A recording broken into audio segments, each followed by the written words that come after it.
કવાંટ તાલુકાના 3 રાજ્યોની સરહદ પર આવેલ હાફેશ્વર ગામ જ્યાં પૌરાણિક શિવ મંદિર આવેલ છે. ગુજરાત સરકાર દ્વારા હાફેશ્વરને પર્યટક સ્થળ તરીકે પસંદગી કરેલ છે. કડીપાણી થી હાફેશ્વર જતા 7 કિલોમીટર રસ્તા પર નાનો પુલ હમણાં બનાવવામાં આવેલ છે, જે પુલના સળિયા બહાર આવી ગયેલ છે. આગેવાનો દ્વારા વારંવાર રજૂઆત કરવામાં આવેલ છે. કોન્ટ્રાક્ટરને બેદરકારી નો ભોગ પ્રજા બની રહી છે. ગુજરાત રાજ્યનું છેવાડાનું ગામ એટલે હાફેશ્વર, જે 3 રાજ્યોની સરહદ પર આવેલ છે.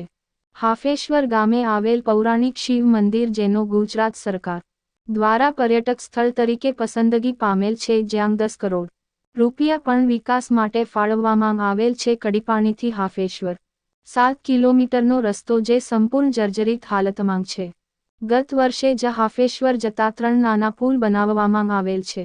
કોન્ટ્રાક્ટરની બેદરકારીના કારણે આ પુલ પર સળિયા પણ બહાર આવી ગયેલ છે. મંદિરના મહંત તેમજ તાલુકા પંચાયતના સદસ્ય દ્વારા આ પુલ પરના સળિયા, જે જોખમી હાલતમાં હોય, તેનો યોગ્ય સમારકામ માટે રજૂઆત પણ કરવામાં આવેલ છે. 1 વર્ષ જેટલો સમય પણ ન થયો હોવા છતાં આ પુલ પરના સળિયા બહાર આવી ગયેલ છે અને પુલ જાણે છૂટો પડી ગયો હોય તેવો દ્રશ્યમાન થાય છે. 1 વર્ષમાં જ પુલમાંથી સળિયા બહાર આવી ગયેલ છે અને સિમેન્ટ પણ નીકળી જતા કાંકરીઓ ફરવા લાગી છે. તો શું આ પુલ વધુ સમય ટકશે, તેમ લોકચર્ચા ચાલી રહી છે. સરકાર દ્વારા કરોડો રૂપિયાના ખર્ચ કરીને પ્રજાને સુવિધા મળી રહે તે માટે રસ્તા અને પુલો ફાળવવામાં આવે છે, પરંતુ કોન્ટ્રાક્ટર ની બેદરકારીના કારણે પ્રજાને ભારે મુશ્કેલી પડે છે અને 1 જ વર્ષમાં રસ્તાઓ ખખડધજ જ હાલત થઈ જાય છે. કવાંટથી હાફેશ્વર જે નર્મદા પરિક્રમા વાસીઓ પણ જાય છે, તો તેઓને આવા ખરાબ